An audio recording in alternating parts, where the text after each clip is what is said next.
Hi, everyone. Hope you're doing well and enjoying your summer. I know it's coming to an end for many of you with back to school week coming up here in the next week or so. And I know some of you are also probably going to have snowbirds coming back here in October or November. So you're enjoying this time before it gets a little bit crazy. But today, what I want to talk about is 3 mistakes that I see out in the field with doctors when buying equipment. And there's a lot of equipment and technology that offices buy throughout the years. And there's a lot that goes into that, especially if you're buying something that's 50,000, 100,000, whatever it may be. So these are 3 mistakes that I see out there in the field. The first one is analysis paralysis. And so what I mean by that is usually like when I'm talking about equipment that I'm going to keep it to maybe 2 or 3 options, at a max 3 options. And the reason for that is because we're going to try to learn what you're interested in, ask you questions, figure out what's best for you, and then go from there and then give you 2 to 3 options and you make that decision. So the thing is, if you have 5, 6, 7 options, which sometimes I see happen, we'll go in and we'll give maybe 2 options, and the next thing we know, the doctor has gone on and done maybe other research, and now they have 5 or 6 options. And what ends up happening is there's no decision that's made, and then that purchase decision gets pushed off for a year or 2 years because of that analysis paralysis. And I see doctors get frustrated because they just don't know which way to go. And so they're just like, well, you know what? I'm just not going to do anything right now, and I'm going to wait to buy this. The other thing is maybe analyzing online too much. If you go online, obviously there's a lot of information, whether you're on Facebook chat groups or whatever it may be. There's a lot of information online. And I know that sometimes that can get overwhelming. It's not a problem to go see what your colleagues are saying, but don't get into that analysis paralysis mode. So number 2, I would say, is following colleagues. What I mean by that is there's nothing wrong with, in my opinion, talking to your colleagues, whether they be local or not, and getting feedback and saying, what do you think about this equipment or this technology? I don't think there's anything wrong with that. But what I have seen is this kind of blind trust. So maybe you have your best friend that's a dentist and they just bought this new laser or new whatever it is. And you're just like, oh, I'm going to go get that. I've seen that happen. I've gone into offices and I haven't even talked to this dentist one time ever in my whole life about this product. And then they're like, oh yeah, I was with my friend this weekend and they said they got this, so I decided to buy it. So putting blind trust in that, I think, can be very dangerous because honestly, every practice is a little bit different. Your practice isn't necessarily the same as that other practice. So maybe the product that you're looking at, the technology you're looking at, doesn't necessarily fit within your practice. So I think it's important to talk to someone and make sure that's a good decision before you do that.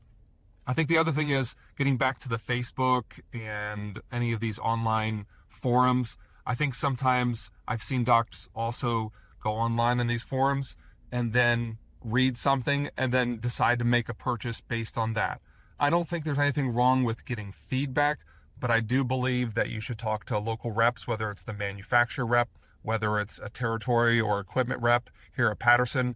I do believe you should have conversations and bounce some things off of people before you make a big purchasing decision like that. Because I've gone into offices where this has happened, and then the dentist has come to me and said, oh, I'm upset that I did that. And now maybe it's even a situation where they didn't buy it from us and they can't return it and they're frustrated. I don't want to see that happen to you. The last thing I will say is too much of an emphasis or focus on price. Now, price is obviously very important. You have to be getting a good deal. You have to be making sure that you're getting good value on the equipment or technology that you're buying. However, there are things that are often overlooked, like, for example, cash flow. So sometimes I talk to doctors and they're like, this is $50,000 and that's a lot of money. But what about if we say, okay, well, there's a 0% financing for 24 months on this. And so your actual payment is $1,500 a month or $1,200 a month. This generates you $2,000 or $3,000 of revenue a month. Then that's cash flow positive. So instead of focusing just on the $50,000 number, focus on maybe the fact that this is actually positive, generating you revenue in looking at that monthly number. I think sometimes that can be overlooked because a lot of equipment and technology that's out there can save you time in the chair which is saving you money, and you have to factor all those things in. Maybe it's adding another procedure that you're not doing right now. You have to factor that in. Another thing is knowing who you're buying it from. Are you buying it from Patterson Dental? Are you buying it from a reputable dealer? Are you buying it from a manufacturer that's been around for a long time or that's reputable? So we work with thousands, and I don't even know how many manufacturers we work with on the equipment side, but we work with a lot. So we know the local reps, we know the people, we've seen the installations, we've seen the complaints, we've seen the raves on equipment and technology. So use us as a guide for that. The other thing is, do you have local support? I just mentioned the local support. I think that is overlooked. And I will tell you that here at Patterson and here locally in Southwest Florida, we have wonderful manufacturer reps out there, and we lean on them. And so it's important for you to know when you come to us and you say, hey, I'm thinking about buying this. We might say, hey, you know what?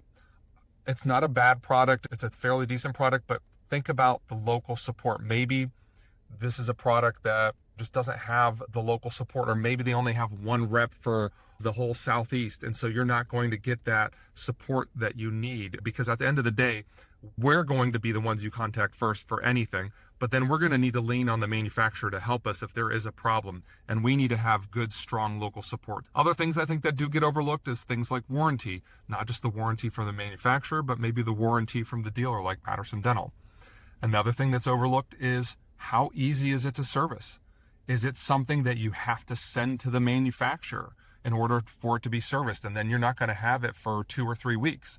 That's something that you need to keep into consideration. Sometimes people get frustrated and they're saying, well, I didn't realize this is so hard to service. The last one is the total cost of ownership. And that could be something as simple as there's all these other supply items that you have to buy on a monthly basis. So maybe you're comparing two lasers, and one you have to spend all this money on tips. So that should go into your total cost of ownership. I think that's overlooked a lot, is those little items that you have to buy on a monthly or annual basis.